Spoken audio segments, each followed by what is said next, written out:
Okay, so here's my new dark, actually it's called Starbright, reflective screen material.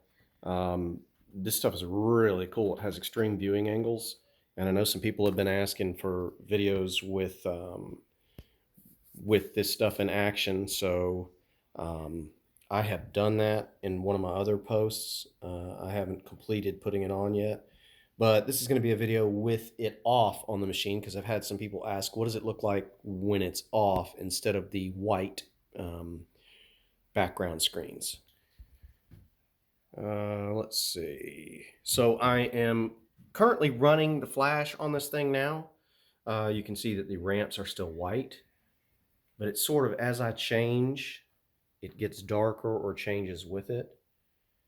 Um, so far, it has turned out to be pretty resilient material. The ball can basically beat the crap out of it, and I've had no issues, no stains or anything like that.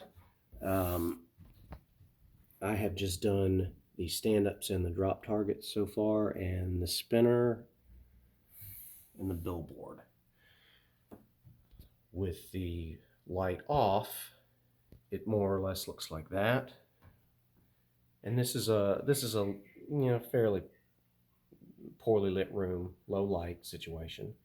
But even when the blinds are open and it's bright outside, you have absolutely no problem seeing these screens. It's like any install. If you take your time and do it right, don't get any bubbles in there. It actually, all of it looks really, really nice. And it's sort of forgiving once you get the backing material on there. You can pull it up and reapply it, if you need to. Again, the flashes or the light is off and the light is on. But very reflective, and I'll just turn the game on and show you what it looks like with it on. Okay, so the game is still booting, so it's in its boot up mode. Here are some of the videos.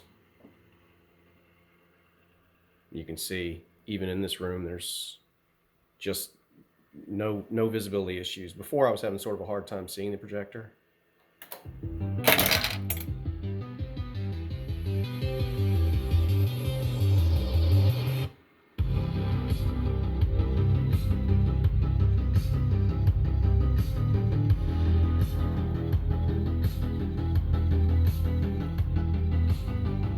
You can see the extreme viewable. I mean, that's crazy. It's insane. It's a really good view range.